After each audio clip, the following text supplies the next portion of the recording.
रामकृष्ण हरी माऊली. रामकृष्ण आणि आपला परिचय? ईश्वर आयुष्य शेळके. कुठून आला बाळा तू? अंजनीहून. या शिबिरामध्ये येऊन तुला किती दिवस झाले? 12. वा, 12 दिवसामध्ये तू काय काय शिकला बेटा? श्लोक, भजन आणि प्रश्न उत्तर. वा, पहिला श्लोक कोणता आहे बेटा? कराग्रे वसते लक्ष्मी कर मध्ये सरस्वती कर मूली तू गोविंद प्रभाते कर दर्शन. दुसरा श्लोक कोणता आहे बेटा? समुद्र वसने देवी पूर्वतस्तन मंडले विष्णुपंथी नवसूद्य पादास्पर्शे शमशने. त्याच्यानंतरचा श्लोक? गंगेचे यमुनेचे व गोदावरी सरस्वती नर्मदे सिंधू कावेरी जलश्री नदी. वा, त्याच्यानंतरचा श्लोक?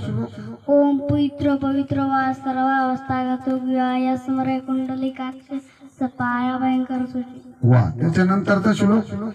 अकाल मृत्यूवरण सर्व व्याधी विनाशर विष्णुपाद.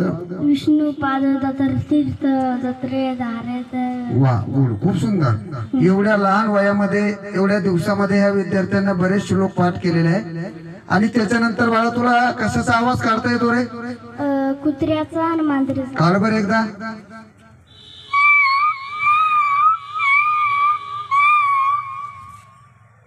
कुत्र्याचा?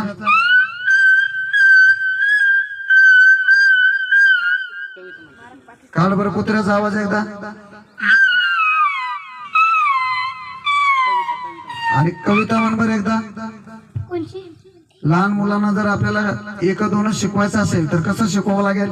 पहिली चिमणी यायची उडू दाणे खाऊन जायची. दुसरी चिमणी यायची दाणे खायची उडून जायची. तिसरी चिमणी यायची दाणे खायची उडून जायची. चौथी चिमणी यायची दाणे खायची उडून जायची. पाचवी चिमणी यायची दाणे खायची उडून जायची. वा, खूप सुंदर. मला या शिबिरामध्ये आल्यानंतर तुला कसं वाटलं? छान वाटलं. उन्हाळ्यामध्ये इकडं तिकडे फिरल्यापेक्षा तुला बरं वाटलं ना? हा. बरं, आई वडिलांना सोडून तू एवढ्या दिवस राहिला, तुला आई वडिलांचं ध्यान आला का रे? नो. यस. का बरं? का बरं आई वडिलांचं ध्यान तुला का नाही आलं?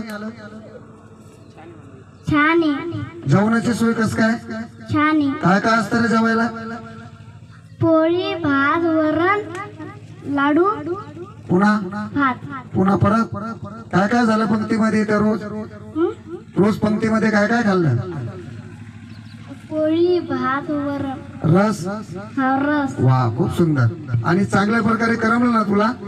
बघा, एवढ्या छोट्या वयामध्ये हा विद्यार्थी 12-13 दिवस खूप सुंदर राहिला आणि त्याचा चेहरा बघा प्रसन्न.